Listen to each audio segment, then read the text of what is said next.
ಒಂದು ರಾಜ್ಯದ ಎಂಪಿಗಳು ತಮ್ಮ ಕರ್ತವ್ಯವನ್ನು ಮರೆತಾಗ ಏನಾಗತ್ತೆ ಅನ್ನೋದಕ್ಕೆ ನಮ್ಮ ರಾಜ್ಯವೇ ಸ್ಪಷ್ಟ ಉದಾಹರಣೆ. ಒಂದು ರಾಜ್ಯಕ್ಕೆ ಹೆಚ್ಚಿನ ಅನುದಾನ ಹೇಗೆ ಸಿಗಿದೆ ಅಂತ ನೋಡಿದ್ರೆ, ಮೊದಲನೇ ಕಾರಣ ಆ ರಾಜ್ಯದಿಂದ ಕೇಂದ್ರಕ್ಕೆ ಎಷ್ಟು ಎಂಪಿಗಳು ಹೋಗ್ತಾರೆ ಅನ್ನೋದ್ರ ಮೇಲೆ ಬಹಳಷ್ಟು ಅವಲಂಬಿತವಾಗಿದೆ. ಉದಾಹರಣೆಗೆ ಬಿಹಾರ ಮತ್ತು ಉತ್ತರ ಪ್ರದೇಶ. ಈ ಎರಡು ರಾಜ್ಯಗಳಿಂದಲೇ ಸುಮಾರು 120 ಎಂಪಿಗಳು ಲೋಕಸಭೆಗೆ ಆರಿಸ್ಬರ್ತಾರೆ. ಅದಕ್ಕಾಗಿಯೇ ಎಲೆಕ್ಷನ್ ಮತ್ತು ಸೀಟುಗಳ ದೃಷ್ಟಿಯಿಂದ ಆ ರಾಜ್ಯಗಳಿಗೆ ಹೆಚ್ಚಿನ ಅನುದಾನ, ಹೆಚ್ಚಿನ ಯೋಜನೆಗಳನ್ನು ಕೊಡಲೇಬೇಕಾಗತ್ತೆ. ಇನ್ನೊಂದು ಪ್ರಮುಖ ಕಾರಣ ಏನಂದ್ರೆ, ಕೇಂದ್ರದಲ್ಲಿ ಕೂತಿರೋರಿಗೆ ಆ ರಾಜ್ಯದ ಮೇಲೆ ಎಷ್ಟು ಪ್ರೀತಿ ಇದೆ ಅನ್ನೋದು. ಈ ಎರಡೂ ಇಲ್ಲ ಅಂದ್ರೆ ಆ ರಾಜ್ಯದ ಎಂಪಿಗಳು ಕನಿಷ್ಠ ತಮ್ಮ ತಾಕತ್ತಿನಿಂದಾದರೂ ಅನುದಾನವನ್ನು ತಮ್ಮ ರಾಜ್ಯಕ್ಕೆ ತಂದುಕೊಡ್ಬೇಕು. ಅದು ಕೂಡ ಇಲ್ಲ ಅಂದ್ರೆ ಆ ರಾಜ್ಯದ ಅದು ಗತಿಯೇ. ಇವತ್ತು ಗುಜರಾತ್, ಮಹಾರಾಷ್ಟ್ರ, ಉತ್ತರ ಪ್ರದೇಶಗಳಿಗೆ ಸಿಗ್ತಿರುವ ಯೋಜನೆಗಳನ್ನು ನೋಡಿದ್ರೆ ಇದು ಸ್ಪಷ್ಟವಾಗತ್ತೆ. ಉದಾಹರಣೆಗೆ ಗುಜರಾತ್. ಪ್ರಧಾನಮಂತ್ರಿ ಮೋದಿ ಅವರ ತವರು ರಾಜ್ಯ. ಗುಜರಾತ್ನ ಎಂಪಿಗಳು, ಎಂಎಲ್ಎಗಳು ಸಿಎಂ ಎಷ್ಟು ಕೇಳ್ತಾರೋ ಬಿಡ್ತಾರೋ ಗೊತ್ತಿಲ್ಲ. ಆದರೆ ಕೇಳುವ ಮೊದಲೇ ಅಲ್ಲಿಗೆ ಯೋಜನೆಗಳು ಹೋಗ್ತಿವೆ ಅನ್ನೋದೇ ವಾಸ್ತವ. Gift city, bullet train, Olympics ಗುಜರಾತ್ನಲ್ಲಿ ನಡೆಯೋ ಯೋಜನೆಗಳು. ಇವೆಲ್ಲ ನೋಡಿದ್ರೆ ಒಂದು ಪ್ರಶ್ನೆ ಸಹಜವಾಗಿ ಬರುತ್ತೆ. ನಮ್ಮ ರಾಜ್ಯದ ಎಂಪಿಗಳು ಏನ್ ಮಾಡ್ತಿದ್ದಾರೆ? ಮತ್ತೆ ಒಂದು ಸತ್ಯ ಏನಂದ್ರೆ, ಕೇಂದ್ರದಲ್ಲಿ ಯಾವ ಸರ್ಕಾರ ಅಧಿಕಾರದಲ್ಲಿದ್ರೂ ನಮ್ಮ ರಾಜ್ಯಕ್ಕೆ ಸಿಕ್ಕಿದ್ದು ಅಷ್ಟರಲ್ಲೇ ಇದೆ. ನೀವೆಲ್ಲರೂ ಬಿಜೆಪಿ ಅಥವಾ ಕಾಂಗ್ರೆಸ್ ಕಾರ್ಯಕರ್ತರನ್ನ ಗುಲಾಮರು, ಭಕ್ತರು ಅಂತ ಕರೆಯೋದನ್ನು ನೋಡಿದಿರ. ಆದರೆ ನನಗನ್ಸೋದು ಬೇರೆ. ಬಿಜೆಪಿ ಆಗಲಿ, ಕಾಂಗ್ರೆಸ್ ಆಗಲಿ, ನಮ್ಮ ರಾಜ್ಯದ ಎಂಪಿಗಳೇ ನಿಜವಾದ ಗುಲಾಮರು ಮತ್ತು ಭಕ್ತರು. ಜನರ ಮುಂದೆ ಅಲ್ಲ, ತಮ್ಮ ಕೇಂದ್ರದ ನಾಯಕರ ಮುಂದೆ. ನಿಮ್ಗೆ ಇನ್ನೊಂದು ಅದ್ಭುತ ಉದಾಹರಣೆ ಹೇಳಬೇಕಂದ್ರೆ, ನೀವು ಕೂಡ ಇದನ್ನು ಗಮನಿಸಿರ್ಬೋದು. ಮಹಾರಾಷ್ಟ್ರ ಮತ್ತು ತಮಿಳುನಾಡು ವಿಚಾರಗಳು ಬಂದಾಗ ನಮ್ಮ ಎಂಪಿಗಳು ಹೇಗೆ ವರ್ತನೆ ಮಾಡ್ತಾರೆ ಅಂತ. ಅವ್ರು ಯಾವತ್ತೂ ಮಹಾರಾಷ್ಟ್ರ ಮತ್ತು ತಮಿಳುನಾಡು ವಿರುದ್ಧ ಮಾತಾಡೋದಕ್ಕೆ ಧೈರ್ಯ ತೋರಿಸೋದೇ ಇಲ್ಲ. ಅವ್ರಿಗೇನೋ ಕೇಂದ್ರದ ನಾಯಕರಾಗಿ ಬೆಳೆಯೋ ಆಸೆ ಅನಿಸುತ್ತೆ. ಬೆಳಗಾವಿ ವಿಚಾರ, ಕಾವೇರಿ ವಿಚಾರ, ಕರ್ನಾಟಕದ ಯಾವುದೇ ಎಂಪಿಗಳು ಲೋಕಸಭೆಯಲ್ಲಿ ಧೈರ್ಯದಿಂದ ಪ್ರಶ್ನಿಸಿದ ಉದಾಹರಣೆಗಳೇ ಇಲ್ಲ.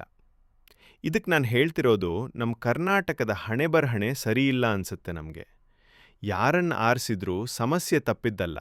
ನನಗೊತ್ತು ನಿಮಗೆ ನಾನು ಹೇಳ್ತಾ ಇರೋ ವಿಚಾರ ಇಷ್ಟ ಆಗ್ತಿಲ್ಲ ಅಂತ, ಆದರೆ ಸತ್ಯ ಇದೆ. ಈಗಿರೋ ಒಂದು ಸ್ಥಳೀಯ ಪಕ್ಷಕ್ಕೆ ಪಕ್ಷದ ಅಸ್ತಿತ್ವದ ಪ್ರಶ್ನೆ ಅವ್ರಿಗೆ ಈಗ ಪ್ರಶ್ನೆ ಮಾಡುವ ಸಾಮರ್ಥ್ಯವೂ ಇಲ್ಲ. ಪ್ರಶ್ನೆ ಮಾಡಿ ಅದನ್ನು ದಕ್ಕಿಸಿಕೊಳ್ಳುವ ಸಾಮರ್ಥ್ಯ ಕೂಡ ಇಲ್ಲ. ನೀವು ಕೂಡ ತಮಿಳುನಾಡಿನ ಎಂಪಿಗಳನ್ನ ಗಮನಿಸಿರ್ಬೋದು. ಅವ್ರು ಯಾವುದೇ ಮುಲಾಜಿಗೆ ಒಳಗಾಗೋದಿಲ್ಲ. ಏಕೆಂದರೆ ಅವ್ರು ಯಾರನ್ನು ಮೆಚ್ಚಿಸಬೇಕಿಲ್ಲ. ಅವ್ರದೇ ರಾಜ್ಯ, ಅವ್ರದೇ ಪಕ್ಷ, ಅವರವ್ರ ಎಲ್ಲ. ನಮ್ಮಲ್ಲಿ ನಾವು ಛಿದ್ರವಾಗಿದ್ವಿ, ಜಾತಿ ಧರ್ಮಗಳ ಮೇಲೆ, ಮತ್ತು ವಲಯವಾರು ಕೂಡ ಹೌದು. ಈಗ ಕರ್ನಾಟಕವನ್ನು ಒಂದುಗೂಡಿಸೋದು ಯಾರು? ನಮ್ಮ ರಾಜ್ಯವನ್ನು ಅಭಿವೃದ್ಧಿಯ ದಾರಿಯಲ್ಲಿ ತೆಗೆದುಕೊಂಡು ಹೋಗೋದು ಯಾರು? ನೀವೇ ಹೇಳಿ. ನೀವೀಗ ನನಗೆ ಕೆಲವು ಉದಾಹರಣೆಗಳನ್ನು ಕೊಡಲು ಬರಬಹುದು. ಇತ್ತೀಚೆಗೆ ಕುಮಾರಸ್ವಾಮಿ ತಂದ ಕೆಲವು ಎಲೆಕ್ಟ್ರಿಕ್ ಬಸ್ಗಳು ಮತ್ತು ಸೋಮಣ್ಣ ತರುತ್ತಿರುವ ಕೆಲ ರೈಲ್ವೆ ಯೋಜನೆಗಳು ನನ್ನ ರಾಜ್ಯಕ್ಕೆ ಮತ್ತು ಅದರ ಈಗಿನ ಅಗತ್ಯಕ್ಕೆ ಇದು ಯಾವತ್ತೂ ಸಾಕಾಗೋದಿಲ್ಲ. ಮತ್ತು ತೆರಿಗೆ ಪಾಲಿನಲ್ಲಿ ನಮ್ಮ ರಾಜ್ಯ ಆಗುತ್ತಿರುವ ಮೋಸ, ಓಕೆ ಬಿಡಿ, ಅದನ್ನು ಒಪ್ಕೊಳ್ಳೋಣ. ಭಾರತ ಅಭಿವೃದ್ಧಿಯಾಗಿದೆ ಅಂದರೆ ಅದು ಎಲ್ಲ ರಾಜ್ಯಗಳು ಅದಾಗಲೇ ಅದು ಭಾರತದ ಅಭಿವೃದ್ಧಿ ಅಲ್ವಾ? ನಿಮ್ಮ ಪ್ರಕಾರ ನಾನು ಒಪ್ಕೊಳ್ತೇನೆ. ಬಿಹಾರ ಮತ್ತು ಉತ್ತರ ಪ್ರದೇಶಗಳಿಗೆ ಸಿಗುತ್ತಿರೋ ಅನುದಾನ ಬಡ ರಾಜ್ಯಗಳು ಎಂದು ಅಲ್ವೇ? ಹಾಗೇಕೆ ನಮ್ಮ ಉತ್ತರ ಕರ್ನಾಟಕಕ್ಕೆ ಹೆಚ್ಚಿನ ಅನುದಾನ ಸಿಗಬಾರ್ದು? ಸಿಗುವುದು ಮಾತ್ರವಲ್ಲ, ಆ ಭಾಗವನ್ನು ವಿಶೇಷ ಕಾಳಜಿ ವಹಿಸಿ ಅಭಿವೃದ್ಧಿ ಮಾಡುವ ಅಗತ್ಯವಿದೆ. ಏಕೆಂದರೆ ಇತ್ತೀಚಿನ ಒಂದು ವರದಿಯ ಪ್ರಕಾರ ಕಳೆದ ಕೆಲವು ವರ್ಷಗಳಲ್ಲಿ ಉತ್ತರ ಕರ್ನಾಟಕಕ್ಕೆ ಹೋಗಿದ್ದು ಬರೋಬ್ಬರಿ 32,000 ಕೋಟಿಗಿಂತ ಹೆಚ್ಚು. ಹಾಗಾದರೆ ಆ ಎಲ್ಲ ಹಣ ಇಲ್ಲಿಗೆ ಹೋಗಿದೆ? ಯಾರಿಗೆ ಅಭಿವೃದ್ಧಿಯಾಗಿದೆ? ಇದ್ರ ಬಗ್ಗೆ ಏಕೆ ಯಾರು ಮಾತಾಡ್ತಾ ಇಲ್ಲ? ಇದಕ್ಕೆಲ್ಲ ಯಾರ ಕಾರಣ? ನೀವೇ ಹೇಳಿ. ನಾವು ಇದನ್ನು ಈಗಲೇ ಸರಿ ಮಾಡಿಕೊಳ್ಳದಿದ್ದರೆ ಮತದಾರರಾಗಿ ನಾವು ಎಲ್ಲವನ್ನೂ ಕಳೆದುಕೊಳ್ತೇವೆ. ನಾನು ಇಲ್ಲಿ ಯಾವುದೇ ಪಕ್ಷವನ್ನು ದೂಷಿಸಲು ಬಯಸೋದಿಲ್ಲ.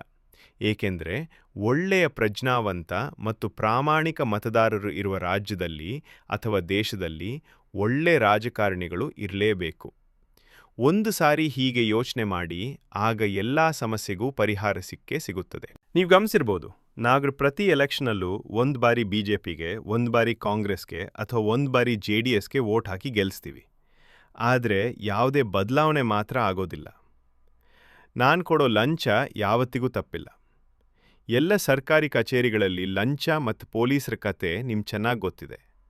ನಮ್ಮ ಸಮಸ್ಯೆ ಏನಂದರೆ, ಒಬ್ಬ ಸಾಮಾನ್ಯ ರೈತ ಅಥವಾ ಯಾವುದೇ ಕೂಲಿ ಕಾರ್ಮಿಕ ತಮ್ಮ ಮಕ್ಕಳನ್ನು ಇಂದಿನ ದಿನದಲ್ಲಿ ಒಳ್ಳೆ ಶಾಲೆಯಲ್ಲಿ ಓದಿಸ್ಬೇಕು ಅಂತ ಬಯಸ್ತಾನೆ. ಮತ್ತು ಆಗ ಅವನು ಖಾಸಗಿ ಶಾಲೆಗೆ ತಮ್ಮ ಮಕ್ಕಳನ್ನು ಕಲಿಸಬೇಕಾಗತ್ತೆ. ಅವನು ದುಡಿದ ಹಣದಲ್ಲಿನ 90% ಶಿಕ್ಷಣ ಮತ್ತು ಆರೋಗ್ಯಕ್ಕೆ ಖರ್ಚು ಮಾಡ್ತಾನೆ. ಮತ್ತು ಇದೆಲ್ಲ ಮುಗಿದ ಮೇಲೆ ಅವನು ಹೇಗೆ ಜೀವನ ಮಾಡ್ಬೋದು ನೀವೇ ಹೇಳಿ. ಮತ್ತು ನಮ್ಮ ದೇಶದಲ್ಲಿ ಶಿಕ್ಷಣ ಮತ್ತು ಆರೋಗ್ಯ ಉಚಿತವಾದರೆ ದೇಶದ ನಾಗರಿಕರ ಬದುಕು ನಿಜವಾಗಲೂ ಬಂಗಾರವಾಗತ್ತೆ. ಒಮ್ಮೆ ಈ ದಾರಿಯಲ್ಲಿ ಯೋಚನೆ ಮಾಡಿ ನೋಡಿ. ಅವನು ಕೊಡುವ 500 ಹಣ ನಿಮ್ಮ ಯಾವುದೇ ಅಗತ್ಯಕ್ಕೆ ಸಾಕಾಗುವುದಿಲ್ಲ. ಅಥವಾ ನಿಮ್ಮ ಜಾತಿಯವನು MLA, MP ಅಥವಾ ಮಂತ್ರಿ, ಮುಖ್ಯಮಂತ್ರಿ ಹಾಕುವುದರಿಂದ ನಿಮ್ಮ ಜೀವನ ಬದಲಾಗುವುದಿಲ್ಲ. ನಿಮ್ಮ ಕಷ್ಟಗಳಿಗೆ ಅಂತ್ಯ ಸಿಗೋದಿಲ್ಲ. ಬದಲಾಗಿ ಮತ್ತು ಬದಲಾಯಿಸಿ. ಇಲ್ಲಿವರೆಗೂ ವಿಡಿಯೋ ನೋಡಿದ ಎಲ್ಲರಿಗೂ ಧನ್ಯವಾದ. ದಯಮಾಡಿ ಸಬ್ಸ್ಕ್ರೈಬ್ ಮಾಡ್ಕೊಳ್ಳಿ, ಯಾಕೆಂದರೆ ಈ ಚಾನೆಲಲ್ಲಿ ಯಾವುದೇ ಸಿದ್ಧಾಂತ ಆಧಾರಿತ ಅಥವಾ ಒಂದು ಪಕ್ಷಕ್ಕೆ ಸರಿ ಹೋಗೋ ವಿಚಾರಗಳು ಮಾತ್ರ ಬರೋದಿಲ್ಲ. ಧನ್ಯವಾದಗಳು.